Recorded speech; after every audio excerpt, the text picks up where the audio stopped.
तरी गेला नाही. गेल्या महिन्यात 1,890 रुपये बिल भरला.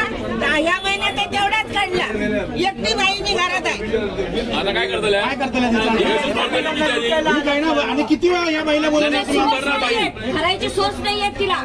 आणि या बाईला तुम्ही ऑफिस मध्ये किती वेळा हेल्प मध्ये घालायला लावणार, कमी करायला परत? गेल्या महिन्यात आता मी पायलट करून इथे आली बघा. किती तेरम जो खुर्चीवर बसले तुम्हाला घंटा तुम्हाला किंमत देत नाही. आल्यावर इथे कोण काय विचारतात, कोण उपकारी, कोण एक वर्ष झाला मीटर बंद आहे. ऍप्लिकेशन देऊन सुद्धा माझा मीटर बंद चालू केला नाही त्याला. तुम्ही आता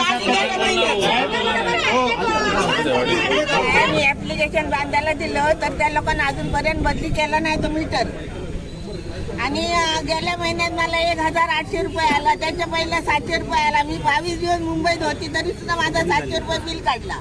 तरी मी भरला. गेल्या महिन्यात सुद्धा मी भरला 1,800 रुपये. आणि आता परत तेवढाच बिल आलाय.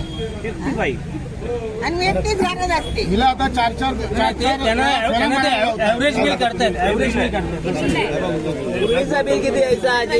1,830. 250 रुपये 300चं बिल आहे.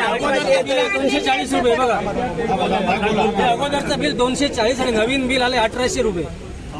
बाईकडून भरणार बिल एवढं. रोणापाल